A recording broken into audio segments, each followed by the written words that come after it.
자, 여러분 안녕하세요.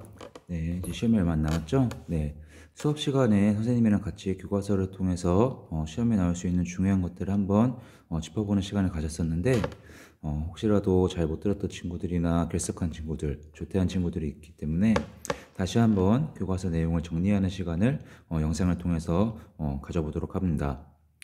자, 열심히 공부한 친구들은 복습하는 차원에서 다시 한번 들으면 좋을 것 같고, 아직 공부가 안 된 친구들은 이번 기회에 공부할 수 있으면 좋을 것 같습니다.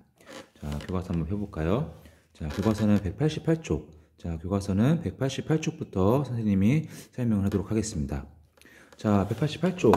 자, 188쪽에서는 우리가 자, 1강에 대립이 1차 세계전을 일으키다라고 나와 있는데, 자, 먼저 당시 두 축이라고 할 수 있는 삼국 동맹과 그리고 삼국 협상, 삼국 동맹과 삼국 협상에 들어가는 나라들에 대해서는 우리가 기본적으로 알고 들어가야 될 것 같아요. 그래서 삼국 동맹에 들어가는 나라에는 뭐가 있는지, 그리고 삼국 협상에 들어가는 나라는 뭐가 있는지를 한번 봐둬야겠죠. 자, 왼쪽에 보게 되면 자, 삼국 동맹에 들어가는 나라들, 자, 어디가 있죠? 그렇죠. 독일, 그리고 오스트리아, 헝가리 제국, 그리고 이탈리아가 삼국 동맹 측이었고, 그리고 삼국 협상을 보게 되면은 프랑스, 그리고 영국, 그리고 러시아가 있다. 자, 물론 프랑스와 영국 같은 경우는 과거부터 해서 서로 앙숙지간이었죠. 자, 하지만 앙숙지간이었지만, 자, 원래 외교 관계라는 것은 자, 시기에 따라서 자기 나라들에게 어떤 이득이 되냐에 따라서 항상 시시각각 바뀌는 게 바로 이런 외교 관계입니다. 당시에는 프랑스와 영국이 서로 힘을 합칠 필요가 있었기 때문에 당시에 이렇게 삼국 협상 쪽으로 같이 들어갔다는 것을 알아두면 좋을 것 같습니다. 그래서 삼국 동맹과 삼국 협상에 들어가는 나라들을 구분을 하고서 공부를 하면은 되겠죠. 자, 그 다음에는 우리가 1차 세계대전 발발과 같은 경우에서는 자, 시간 순서대로 어떠한 사건들이 있었는지를 알아둘 필요가 있을 것 같아. 자, 역사는 시간의 흐름에 따라 진행되는 거죠. 그래서 정확하게 과거부터 현재까지 어떤 사건들이 있었는지를 알아둘 필요가 있다. 자, 그래서 먼저 보게 되면은 첫 번째로는 그렇죠. 일단은 삼국 동맹과 자, 뭐가 맺어지는 거? 그렇죠. 삼국 동맹이 맺어지고 그다음에 이에 대항해서 삼국 협상이 체결이 되었다는 것을 알아둬야 되겠습니다. 첫 번째로는 자, 그리고 앞에서도 말했듯이 삼국 동맹에 속하는 오스트리아 헝가리 제국, 그리고 독일, 그리고 이탈리아가 들어간다는 것을 알아둬야 되고, 삼국 협상에는 영국, 그리고 프랑스, 그리고 러시아가 들어간다는 것을 알아둬야 되겠죠. 자, 그렇 다음에는 우리가 중요한 것은 자, 사라예보 사건을 알아둬야 될 것 같아요. 자, 사라예보 사건을 한번 동그라미 쳐볼까요?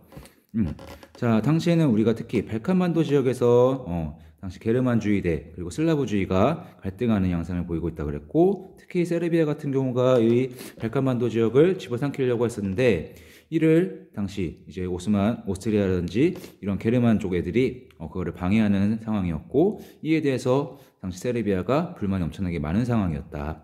그러다 보니까 결국에는 사라예보 사건으로 일이 터지고 마는 거였죠. 자, 1904년 6월에 사라예보에 방문했던 오스트리아 헝가리 제국의 황태자 부부가 결국 세르비아 청년에게 암살되는 그런 사건이 발생을 했습니다. 자, 그래서 결국에는 이 사라예보 사건에 의해서 뭐가 터지는 거야? 그쵸, 앞에서 봤던 삼국 동맹과 삼국 협상 나라들이 잇따라 전쟁에 뛰어들게 되고, 결국에는 뭐가 시작되는 거야? 그렇죠, 1차 세계전이 시작되는 것을 우리는 볼 수가 있겠죠. 자, 뒷페이지로 넘어가 볼까요? 자, 여기서는 우리가 뭐 초기에는 자, 독일이 우세했다는 것을 일단 알아두자. 자, 하지만 서부전선에서 누가, 그렇죠, 영국과 프랑스가 격렬하게 저항을 하게 되는 거였죠. 그러면서 우리 1차 세계대전 특징이라고 생각할 수 있는 자, 참호전이 전개되면서 전쟁은 장기화되기 시작합니다. 자, 이런 장기화되는 육지에서는 이런 장기화되고 있는 상황에서 그렇죠, 바다에서는 어떤 일이 있었냐? 그렇죠. 자, 섬나라였던 영국 같은 경우는 해군력이 강하다고 했습니다. 그래서 이 강한 해군력을 통해서 이제 해상을 봉쇄하게 되는 거였죠. 자, 그래서 독일로 들어가는 물자를 자, 통제하게 되니까 결국에는 어떤 일이 벌어지는 거야? 독일이 이 상황을 자, 타개하기 위해서 그렇죠, 무제한 잠수함 작전을 펼치게 된다는 거였다. 자, 근데 이 무제한 작전이 중요한 게 뭐야? 자, 무제한 잠수함 작전 같은 경우는 자, 중립국 선박, 그러니까 당시 1차 세계전에 참전하지 않는 국가의 선박까지도 공격을 했다는 거야. 그러면서 이 배에 타고 있었던 미국인들이 희생당하는 일이 벌어졌고, 결국에는 그렇죠, 미국이 이 1차 세계전에 참전을 결정을 하고 연합국, 삼국 어디에요? 협상편에 서게 되는 그런 상황이 오게 되는 거였죠. 그러면서 전쟁의 추는 연합국 쪽으로 유리하게 전개되기 시작을 합니다. 그리고 결과적으로 보게 되면은 결국 삼국 동맹 쪽에 있던 나라들이 잇따라 항복을 하고 독일 또한 혁명이 일어나게 되면서 세계 1차 대전은 끝이 나게 되는 거죠. 자, 이렇게 세계 1차 대전의 순서, 어떠한 일들이 있었는지 그리고 어떠한 사실들이 있었는지를 자, 명확하게 알아두면 좋을 것 같습니다.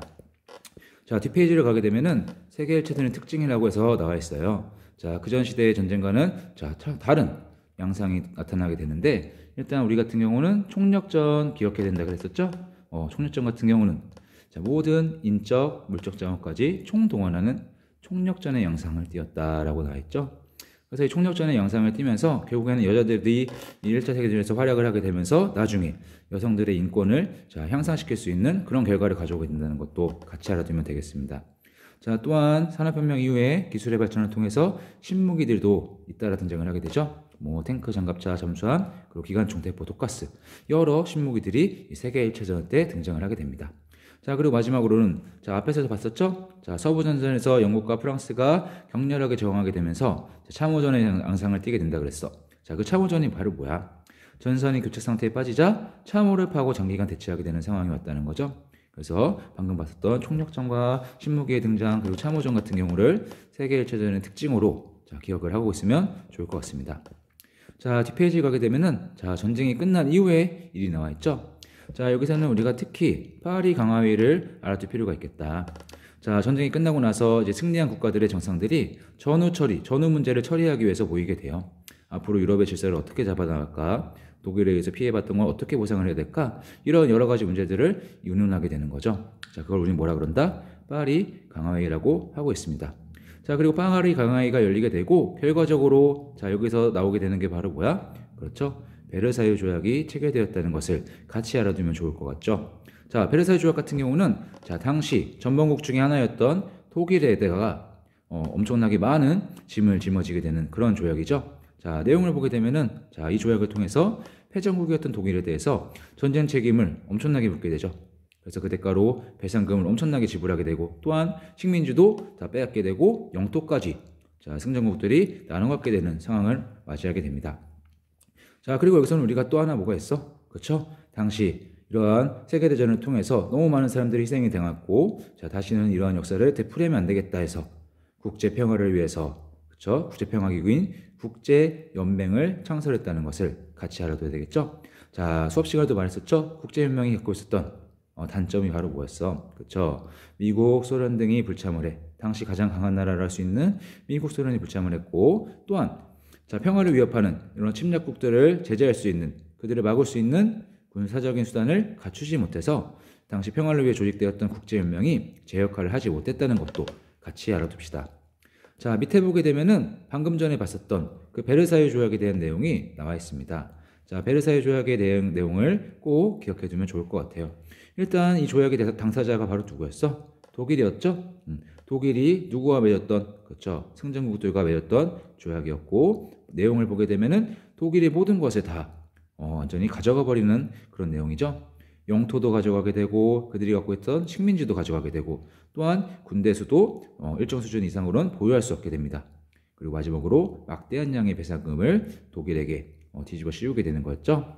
자, 이렇게 해서 1차 대전이 결국 막을 내리게 됩니다. 자, 뒤로 가게 되면 러시아의 사회주의 혁명이 등장을 하게 됩니다. 자, 러시아의 사회주의 혁명 같은 경우도 시간 순서대로 어떠한 일들이 있었는지 어떤 과정을 겪으면서 사회주의 혁명이 완성이 됐는지를 우리가 알아두면 좋을 것 같습니다. 자, 내용을 보게 되면은 자, 먼저 우리가 기억해야 되는 것은 뭐냐? 일단은 피해율 사건을 우리가 주목을 해보자. 자, 이게 무엇이냐면 당시 러시아에서 가장 살기 힘들고 했던 계층이 바로 누구였어? 그렇죠. 노동자와 바로 농민들이었습니다. 자, 이런 노동자와 농민들이 당시에 너무나도 살기 힘든 나머지 수도였던 상트페테르부르크에서 이제는 시위를 벌이는 게 되는 거였죠. 자, 개혁을 요구하는 대규모 시위를 벌였습니다. 당시 애들이 요구했던 개혁은 별게 아니었어요. 자, 노동자와 농민들도 자신들의 의견을 말할 수 있게 정치에 참여할 수 있는 권리를 달라는 거였고 또한 당시 황제가 너무나 독단적인 전제 정치를 펼쳤기 때문에 그러지 말고 의회를 중심으로 한 정치를 했으면 좋겠다. 이런 것들을 요구하게 되는 거였죠. 자, 근데 결국에는 이러한 평화적인 시위를 당시 정부가 어떻게 하는 거였습니까? 그렇죠. 무력으로 진압하면서 많은 희생자가 발생을 하고 많은 피를 흘리게 되었다. 우리는 이거를 피해 일회 사건이라고 부르고 있습니다. 자, 피해 일회 사건 때문에 결국에는 러시아 전역에서 이런 국민들의 시위가 일어날 조짐이 보이자 당시 황제였던 차르도 일단은 수그리고 들어가는 거죠. 당시 상황의 진정을 위해서 여러 가지 내용들을 발표하게 돼요. 언론과 집회의 자유, 너희들이 이런 것들 하는 것을 다 허용해 주겠다. 아니면 의회를 설립해 주겠다. 정치에 참여할 수 있게 해주겠다. 라고 약속을 해서 상황을 진정시키고 결국에는 어떻게 하는 겁니까? 그렇죠. 원래대로 전제 정치를 더욱더 강화시키는 그런 결과가 오게 된다는 것을 알아두면 될 것 같아요. 결국 PA1 사건 때문에 PA1 사건으로 변하는 것은 아무것도 없었다라고 생각을 하면 될 것 같아요. 자, 하지만 상황이 변화가 오게 되죠. 자, 그 상황의 변화는 바로 앞에서 봤었던 1차 세계대전부터 오게 됩니다. 우리 러시아 같은 경우는 아까 삼국 동맹과 삼국 협상 쪽에서 어느 쪽에 선다 그랬었죠? 그렇죠. 러시아 같은 경우는 영국, 프랑스와 함께 삼국 협상 쪽에 선다 그랬습니다. 아무튼 중요한 건 러시아가 이 1차 세계대전 참전하였다는 거고, 당연히 전쟁에 참여하게 되면서 누가 가장 힘들어진다는 거야? 국민들, 특히 노동자와 농민들의 삶이 더욱더 비참해졌다는 거죠. 그래서 결국에는 참지 못하고 일어나게 됩니다. 우리를 가장 살기 힘들게 만들고 있는 전쟁을 당장 멈춰주고, 그리고 이러한 상황을 만들어 초래한 황제 차르를 물러나라 라고 외치게 되는 거였죠. 그래서 결국 이번에는 1917년 3월 노동자와 병사대표들이 소비에트를 구성을 하여 차르를 몰아내고 임시정부를 수립하게 됩니다. 우리는 이거를 뭐라고 부르고 있어요? 3월연맹이라고 부르고 있죠. 3월연맹을 통해서 차르를 몰아내고 뭐가 수립되었다? 임시정부가 수립되었다는 것을 우리 꼭 기억을 해둡시다. 자, 그럼 3월연맹 이후의 상황을 한번 보도록 할까요? 자, 3월연맹 이후의 내용을 보게 되면은 3월연맹을 통해서 수립되었던 이 임시정부가 국민들이 원했던 바와 다르게 전쟁을 계속해 나갑니다. 그러니까 국민들의 삶은 계속해서 안 좋아질 수밖에 없겠죠. 그러니까 이때 레닌이 등장을 해서 볼셰비키를 통한 무장봉기를 일으키고 결국에는 3월연맹으로 수립되었던 임시정부를 없애버리고 어떻게 하는 거야? 새로운 정부를 수립하죠. 그 정부를 우린 뭐라고 합니까? 소비에트 정부라고 부르게 됩니다. 자, 11월연맹, 3월연맹 뒤에 11월연맹이 있었다는 것을 알아두면 좋을 것 같아요. 당연히 11월연맹에서는 가장 먼저 해야 되는 게 바로 뭐야? 그렇죠. 국민들을 가장 살기 힘들게 했었던 전쟁을 중지하는 거였습니다. 레닌은 독일과 단독으로 강화조약을 맺고 전쟁을 중단하게 되는 거였죠. 자, 그러면 이제 정권을 장악했던 레닌은 결국 사회주의 개혁들을 시행할 수밖에 없게 되는데요. 자, 레닌은 사회주의 개혁을 추진해서 지주의 토지를 몰수하고 산업을 국유화합니다. 자, 하지만 레닌이 생각했던 것과 다르게 러시아의 경제난이 계속되는 상황이었다는 거죠. 그래서 결국 레닌도 어쩔 수 없이 자신의 신념을 굽히고 어떻게 하는 겁니까? 자본주의 체제의 이념을 일부 받아들일 수밖에 없게 되는 거죠. 자, 그걸 우리는 뭐라 그러냐? 자, 비추쳐 볼까요?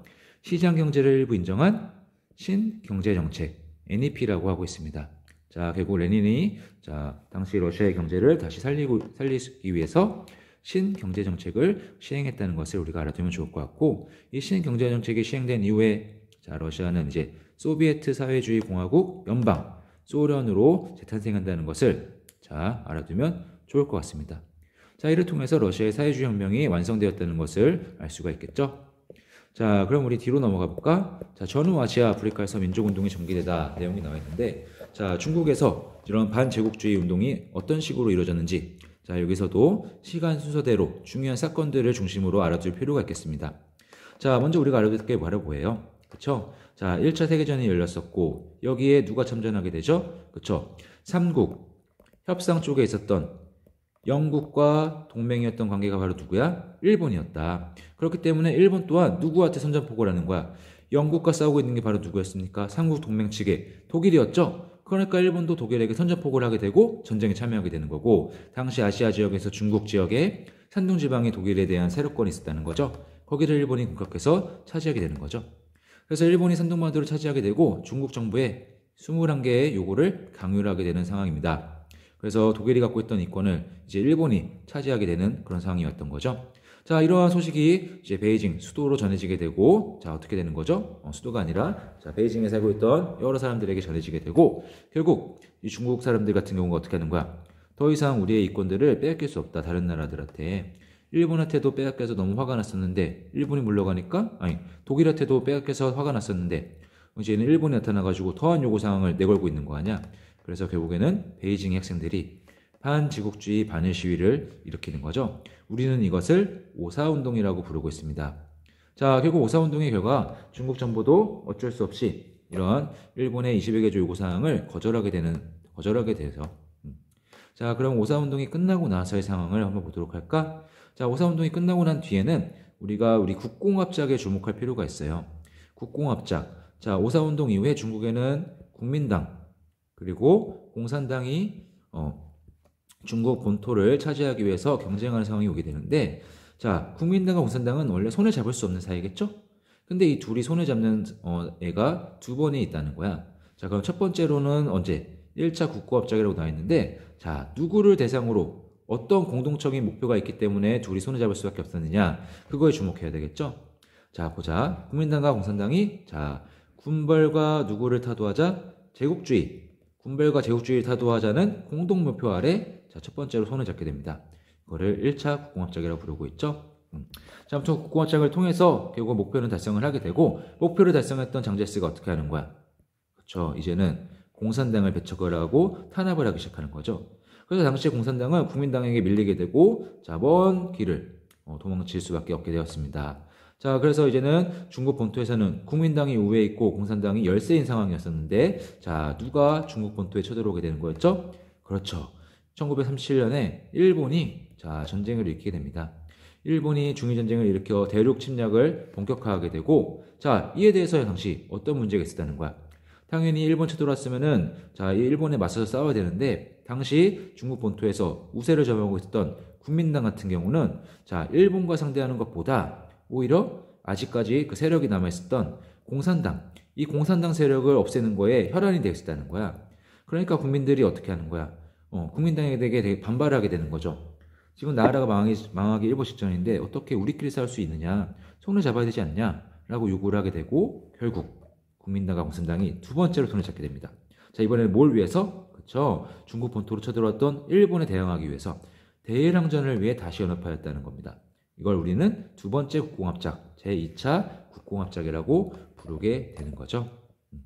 자, 이렇게 우리가 중국에서의 반제국주의 운동을 알아봤습니다. 자, 그 뒤에 들어가게 되면은 인도의 민족운동이 나와 있는데, 자, 인도 같은 경우는, 자, 영국의 식민 지배를 당하고 있었죠. 자, 이런 영국의 식민 지배에 대항을 해서 당시 간디라는 인물이 등장을 해서 인도의 민족운동을 이끌게 되는데, 우리는 당시 간디가, 자, 어떠한 형식으로 이러한 민족운동을 이끌었는지를 알아둘 필요가 있을 것 같아. 자, 교과서를 보게 되면은, 자, 간디 같은 경우는 영국 상품을 불매하고 납세를 거부하는 등의, 자, 어떤 운동? 비폭력 불복종 운동을 했다고 나와 있죠. 중요하죠. 영국처럼 우리 또한 총칼을 들고서 피를 흘린 게 아니라, 우리는 평화적인 방법으로 폭력을 쓰지 않고 너희들에게 복종하지 않는 형태로 민족운동을 이루어 나가겠다라고 하는 게 바로 간디였다는 거죠. 그래서 이러한 비폭력 불복종 운동의 사례로 우리는 옆에 나와 있는 간디의 소금행진 같은 경우도 같이 알아두면은 도움이 될 것 같아요. 그래서 우리 인도에서 이러한 민족운동을 같이 알아두면 좋을 것 같습니다. 자, 우리 뒤로 넘어갈까요? 자, 뒤로 우리 계속해서 넘어가서 대공황이 발생을 하고 전체주의가 등장을 하다를 볼까? 자, 교과서는 몇 쪽일까? 자, 교과서 같은 경우는, 자, 교과서 197쪽입니다. 자, 대공황이 발생하는 원인은 뭐였어? 결국에는 호황을 누리던 미국 경제가 상황을 잘못 예측하게 되고, 결국 과잉 생산을 하게 되고, 이 과잉 생산 물건이 팔리지 않게 되는 거지. 생산을 겁내 많이 했는데 소비가 이루어지지 않는다는 거야. 재고가 쌓이게 되고, 회사 같은 경우는 점점 빚을 쌓이게 되는 거였죠. 자, 결국에는 대공황이라는 위기 상황이 닥치게 되고, 우리는, 자, 당시 대공황의 위를 맞이했던 나라들이 이거를 어떻게 극복했는지를 알아둘 필요가 있을 것 같아요. 자, 먼저 미국을 볼까요? 자, 미국 같은 경우는 이러한 대공황의 위기를 극복하기 위해서 어떻게 했다고 하는 거야? 자, 뉴딜 정책을 추진했다는 거야. 자, 뉴딜 정책 어떤 내용이냐? 자, 이러한 공황의 위기를 극복하기 위해서, 자, 그 전까지 미국 같은 경우는 시장에 개입하지 않았다는 거죠.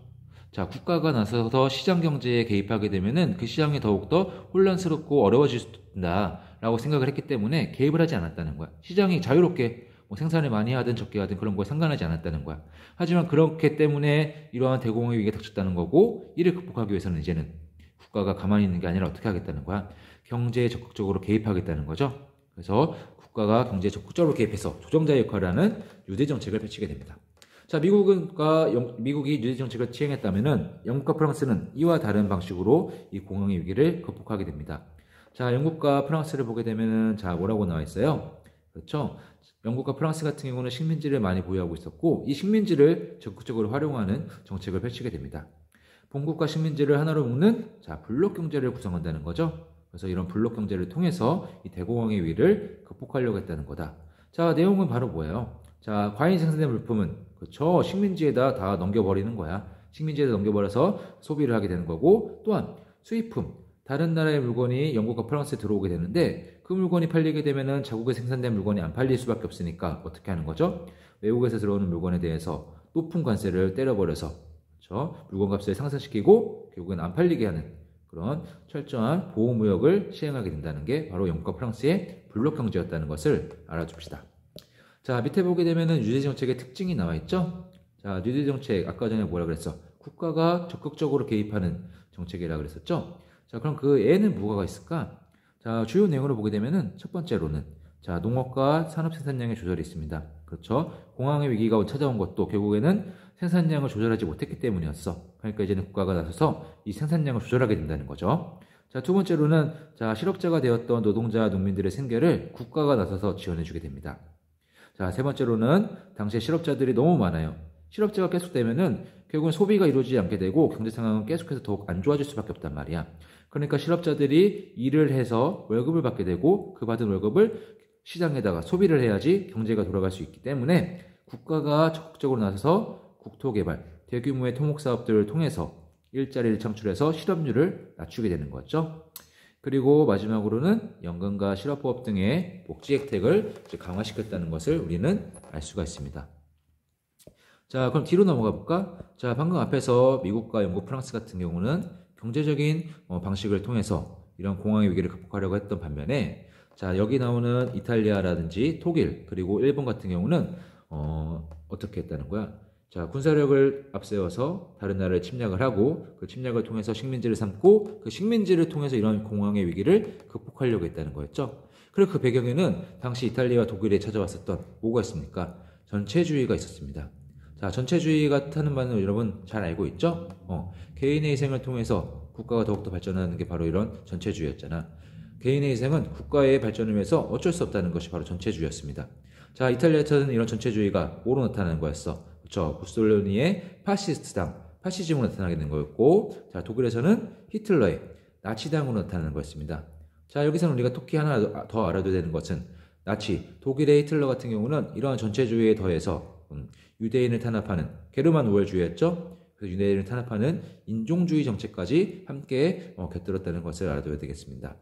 자, 일본도 마찬가지야. 일본 같은 경우도 군부가 그러니까 군인들이 정권을 잡게 되고 더욱더 군국주의, 다른 나라에 침략하는 그런 정책들을 펼치게 되고 대륙 침략을 본격화하게 되는 거죠. 여기에서 결국에는 뭐가 오는 겁니까? 중국을 침략하게 되는 중일전쟁이 이때부터 전쟁을 하게 되는 거야. 자, 그래서 이러한 것들을 통해서 공황의 위기를 극복하려던 거 알아두면 될 것 같아요. 자, 밑에 보게 되면은 당시 이러한 이탈리아와 독일의 전체주의를 앞세웠었던 무솔리니와 히틀러가 어떤 말을 했는지가 나와 있습니다. 그래서 우리는 여기 나와 있는 것들을 통해서 자, 누가 어떤 생각을 하고 있었는지를 알 수가 있을 거야. 자, 먼저 무솔리니 같은 경우는 자, 뭐를 하고 있어요? 자, 전체주의의 그 핵심을 잘 말해주고 있습니다. 국가를 떠나서는 여러분 뭐래요? 인간의 영혼과 가치도 존재하지 않는데 자, 그리고 국민이 국가를 발생시키는 것이 아니라 국가가 국민을 창조한다고 말하고 있죠. 그러니까 국민은 국가를 위해서 희생하는 게 당연하다고 말하고 있는 게 바로 무솔리니의 전체주의 파시즘이라고 할 수 있습니다. 자, 옆에 보게 되면 히틀러가 나와 있죠. 자, 히틀러 같은 경우는 아까 뭐라 그랬어? 전체주의에 더해서 이런 인종주의를 곁들였다 그랬었죠. 게르만 우월주의가 들어간단 말이야. 자, 보면은 민족주의 국가는 인종을 모든 생활의 중심에 두어야 된다. 국가는 인종의 순수한 유지를 구해야 된다. 그래서 오로지 게르만 순수 혈통, 그 혈통만을 위하고 거기다 유대인이 피가 조금이라도 섞여 있으면 유대인으로 간주하고 자, 잡아다가 이런 죽이거나 그런다고 했습니다. 이렇게 해서 무솔리니와 히틀러의 주장 어떤 말들을 했는지를 같이 알아둬야 될 것 같아요. 자, 이제는 세계 2차 대전이 발발하게 되는 과정을 보자. 결국 앞에서 봤던 전체주의를 앞세웠던 독일과 이탈리아에 의해서 이제 세계 2차 대전이 발생하게 되는 거였죠. 자, 여기서도 마찬가지로 순서, 어떤 사실들이 있었는지를 차근차근히 알아둘 필요가 있습니다. 자, 먼저 히틀러가 집권한 이후에 독일을 먼저 볼까? 자, 독일 같은 경우가 국제연맹을 탈퇴를 하네요. 자, 국제연맹 여러분 언제 나왔었죠? 그렇죠. 1차 세계대전 이후에 평화를 위해서 조직되었던 국제기구가 바로 국제연맹이었습니다.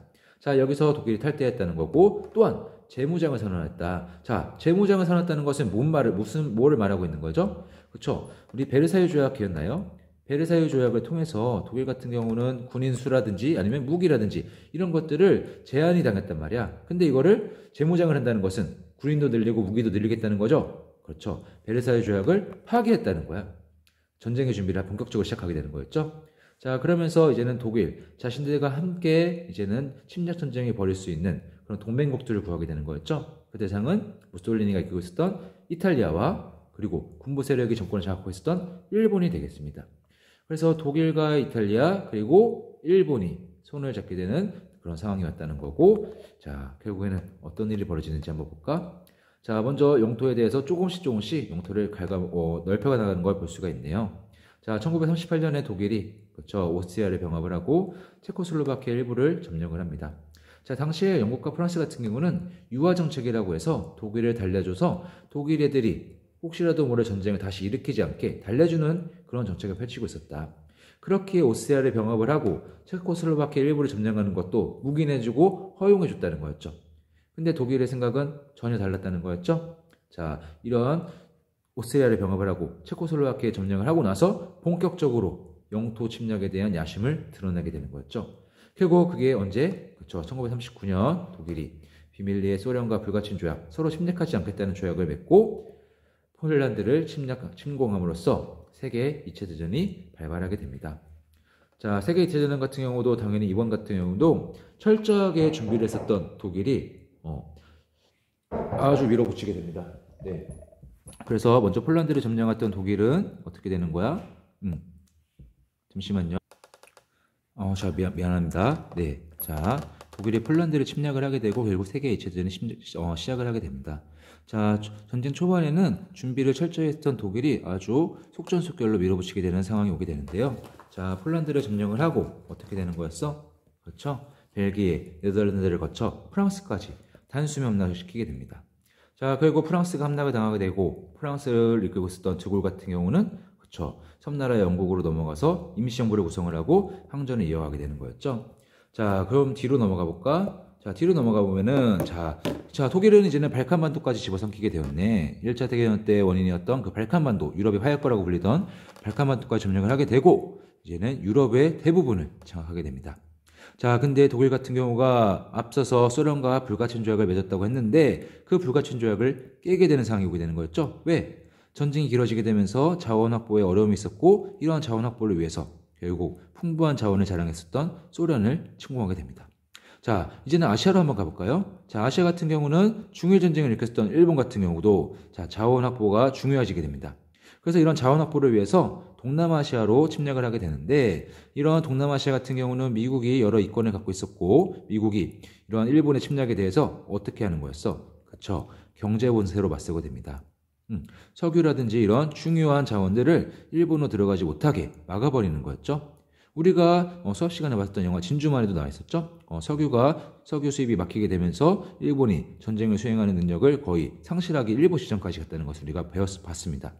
자, 이러한 경제 봉쇄를 타개하기 위해서 일본은 그쵸, 하와이 진주만의 미군 기지를 공격을 하는 좀 잠자는 사자의 코털을 건드는 그런 사건이 발생하게 되는 거였죠. 그래서 태평전쟁이 일어나게 되고 이제는 소련과 미국까지 세계 2차 대전에 참전하게 되면서 점점 전쟁은 더욱더 확대가 되는 과정을 우리가 볼 수가 있습니다.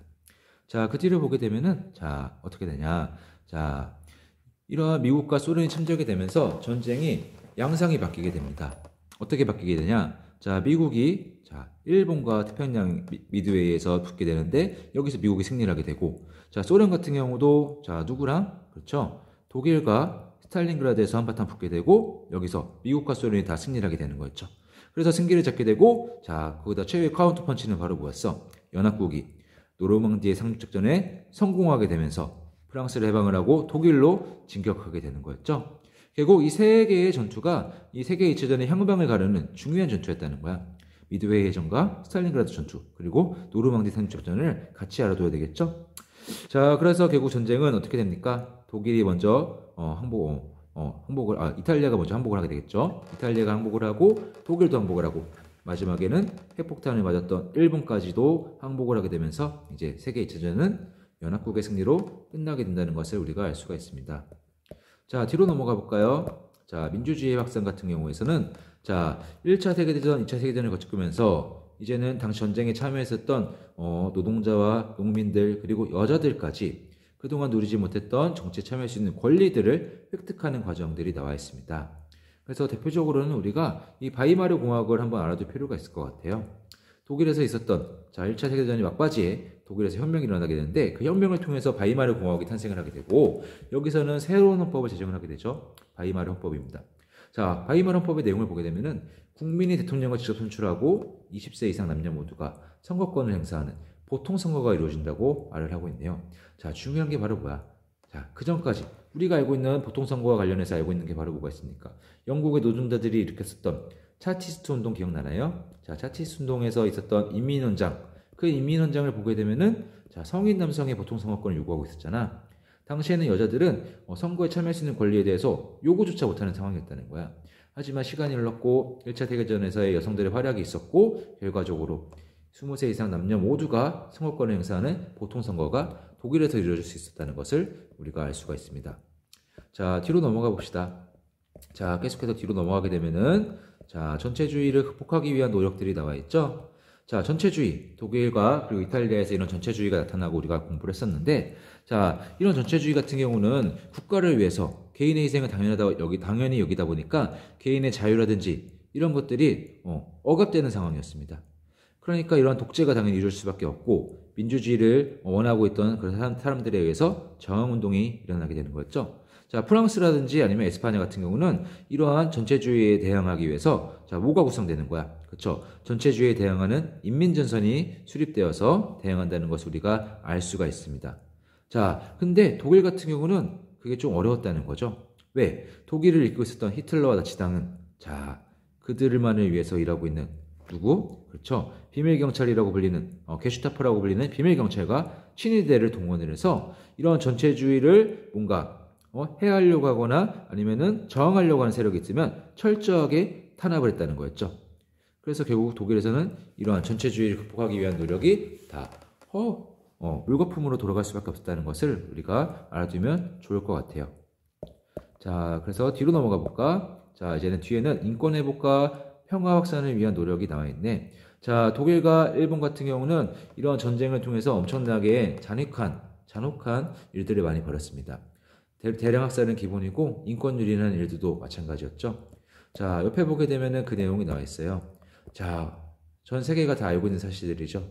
자, 독일의 유대인 학살, 철저한 인종주의 때문에 결국에는 유대인들이 엄청나게 많은 희생을 당하게 됐었는데 그걸 우리는 뭐라고 하고 있습니까? 홀로코스트라고 말을 하고 있죠. 자, 무려 600만 명의 유대인들이 이 독일에 의해서 계획적으로 학살되고 말았습니다. 자, 일본도 마찬가지야. 독일에 뒤지지 않아요. 자, 일본 같은 경우도 중일전쟁 시기에 난징을 점령하고 나서 이 난징에 살고 있었던 수십만의 중국 사람들을 학살하는 끔찍한 일을 벌였었죠. 그래서 독일과 일본의 이러한 과거의 만행들을 우리는 잊지 말아야 된다는 것을 꼭 알아둡시다. 자, 뒤로 넘어가게 되면은 이제 인권 유린에 대해서 나와 있는데 자, 특히 우리 같은 경우는 일본의 식민지배를 당했기 때문에 이런 인권 유린에 직접적인 영향이 있었다는 거야.